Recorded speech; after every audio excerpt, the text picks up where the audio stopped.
Bonjour, je suis Nouriane Ghazi, présidente de l'association Vukisho Yemasiwa. Voilà. Alors cette association, c'est une association franco-comorienne qui réunit des jeunes et des moins jeunes des 4 îles des Comores. Vraiment, on est dans le rassemblement des 4 îles. Et on travaille sur 3 grandes thématiques, l'environnement, le patrimoine et la culture et les droits humains.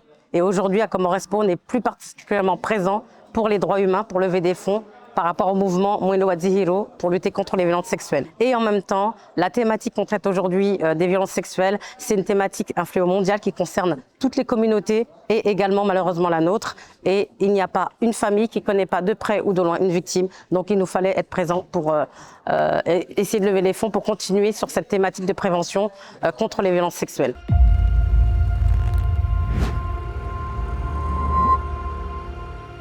Alors là, on peut dire qu'on est actif sur les 4 îles puisque nous nous sommes déplacés, mais la vice-présidente va présenter le mouvement Mwendo wa Dzihiro dans quelques instants. Moi, je vous présente les grandes lignes. En tout cas, nous, on a pu se déplacer sur les 4 îles. On a fait une Gazidja, on a fait une marche de 8 jours de sensibilisation, 8 heures de marche par jour. Ensuite, on a fait Moélie.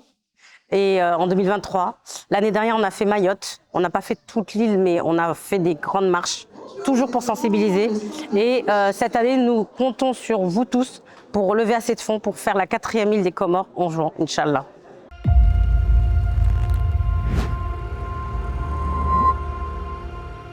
Donc on a réalisé un documentaire sur les violences sexuelles. Un documentaire où on a recueilli des témoignages à visage découvert, à visage couvert, de thérapeutes, avocates, auxiliaires puériculteurs. Et tout ça, en fait, ça a donné vraiment une dimension très large de cette thématique qui, comme je le disais tout à l'heure, nous concerne tous. Et nous pouvons tous être acteurs du changement en étant attentifs à cette problématique.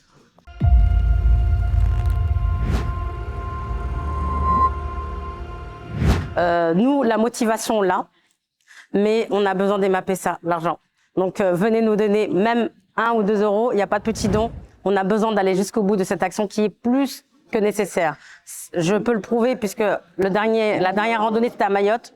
On n'y était que 5 jours et en 5 jours on a recueilli une dizaine de témoignages de jeunes en détresse qui ont subi ça et qu'on a pu réorienter. Donc le besoin, il est là. Et nous, aujourd'hui à Comores Expo, on est venu aussi chercher un partenaire un entrepreneur qui voudrait être sponsor de notre mouvement pour nous aider à financer. On a besoin de ça aussi. Voilà.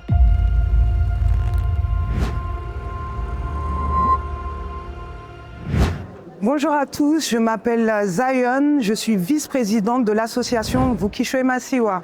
L'association Vukisho Yemasiwa est une association franco-comorienne. Nous avons 3 pôles, droits humains, environnement et culture. Mais là, aujourd'hui, nous sommes sur un pôle, un volet, c'est les droits humains, c'est-à-dire tout ce qui est violence faite aux femmes, aux jeunes hommes et la pédocriminalité.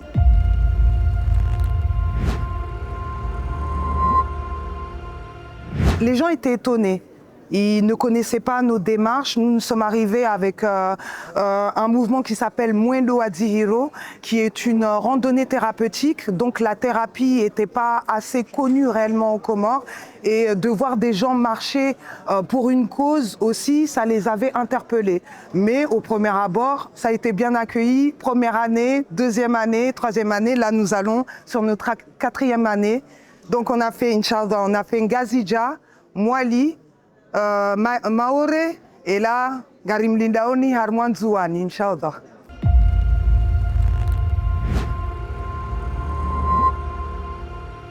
On va dire la méconnaissance du fléau, c'est-à-dire que c'est pour ça qu'on a mis un point fort au niveau de la randonnée, d'aller de ville en ville, d'aller à la rencontre de la population pour mettre en place une proximité, les écouter, leur dire réellement qu'il y a des gens qui sont à leur écoute et qui sachent aussi que quand on est victime, en fait, on n'est pas voué à l'échec. Parce que la présidente que vous avez vue tout à l'heure, que vous avez entendue tout à l'heure, et moi-même, nous sommes des survivantes de ce fléau. Et aujourd'hui, quand nous allons à leur rencontre, nous témoignons. Et au moins, ça leur permet de voir qu'une victime n'est pas vouée à l'échec. Moi, aujourd'hui, j'ai une stabilité professionnelle. La présidente aussi. c'est pour leur donner de la force et leur dire que en ouvrant la parole, en fait, ça peut les préserver psychologiquement et qu'aujourd'hui, il y a des outils qui permettent à ces victimes ou aux proches de victimes de pouvoir en fait avancer dans la vie.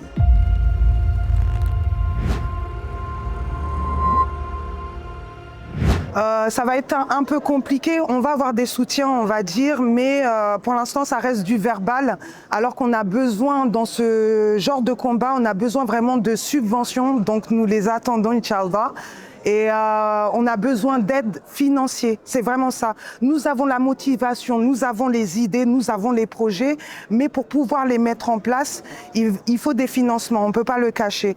Donc on attend tout le monde et tout le monde peut donner. C'est le combat de tous. C'est pas le combat de Nouria, de Zion, ni même le combat de Mvukisho et Massiwa. C'est le combat de toute personne épris de justice et d'injustice. Voilà.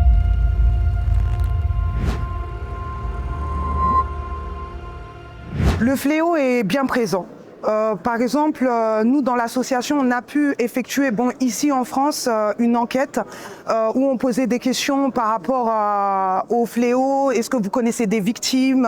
Est-ce que vous avez déjà entendu une histoire?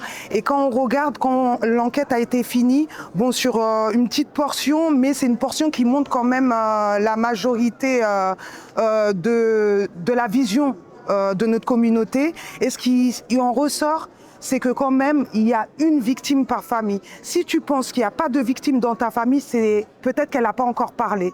Donc c'est pour ça qu'il faut absolument rester vigilant. Et ça, nous le voyons aussi, nous le constatons sur le terrain, parce que quand on passe dans des villes et villages, quelquefois, les victimes ne parlent pas directement. Ça veut dire qu'il y a des victimes qui vont nous rejoindre sur la route, sur notre marche, et qui vont nous dire on a entendu votre appel et on aimerait bien pouvoir se livrer, parler.